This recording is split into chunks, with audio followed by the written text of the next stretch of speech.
అభ్యర్థి తంగిరాల సౌమ్య మీడియా సమావేశం సచివాలయ ఉద్యోగస్తుల ద్వారా ఎందుకు పెన్షన్లు పంపిణీ చేయడం లేదు, ఉద్దేశపూర్వకంగా తెలుగుదేశం పార్టీ మీద వైసీపీ నేతలు దుష్ప్రచారం చేస్తున్నారు. ఎండిఓ కార్యాలయాలకు క్రెడిట్ అయిన పెన్షన్ వెంటనే చెల్లించాలి. లబ్ధిదారులను క్యూ లైన్లలో నిలబెట్టి పంపిణీ ఎందుకు జాప్యం చేస్తున్నారు? వాలంటీర్ వ్యవస్థకు తెలుగుదేశం పార్టీ వ్యతిరేకం కాదు. ఎన్డీఏ కూటమి అధికారంలోకి రాగానే టీడీపీ అధినేత చంద్రబాబు నాయుడు పెన్షన్ 4,000కు పెంచి నేరుగా ఇంటి వద్దకే అందిస్తారు అని తెలిపారు. నమస్కారం అండి.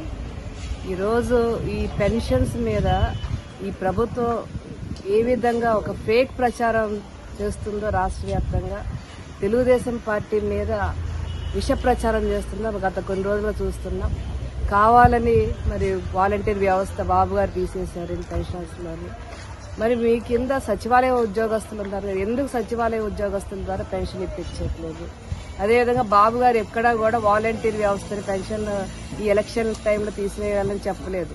అది ఎలక్షన్ కోడ్, ఎలక్షన్ నియమావళిని బట్టి వాలంటీర్ వ్యవస్థ ద్వారా పెన్షనర్స్కి మరి పంపిణీ చేయొద్దని చెప్పి సాక్షాత్ ఆ రోజు ఎలక్షన్ కమిషనర్ గారే స్వయంగా ప్రకటన చేశారు. మరి దీన్ని ఎందుకు బాబు గారి మీద విష ప్రచారం చేస్తున్నారు? అదేవిధంగా ఈరోజు లైన్లో ఉంచుతారు పెన్షన్స్ అందరూ.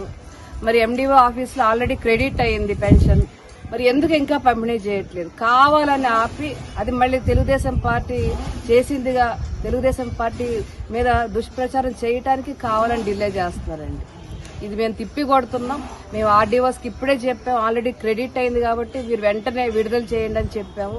దయచేసి పెన్షనర్స్ కూడా ఈ అసత్య ప్రచారాలు నమ్మొద్దండి. అదేవిధంగా బాబు గారు పదే చెప్తున్నారు వాలంటీర్ వ్యవస్థను కొనసాగిస్తాము. రేపు బాబు గారు ఎన్డీఏ కూటమి రాష్ట్రంలోకి వచ్చాక ఫస్ట్ పెన్షన్ 4,000, అది కూడా డైరెక్ట్ గా మీ డోర్కే వచ్చేస్తుంది వాలంటీర్ వ్యవస్థ ద్వారా.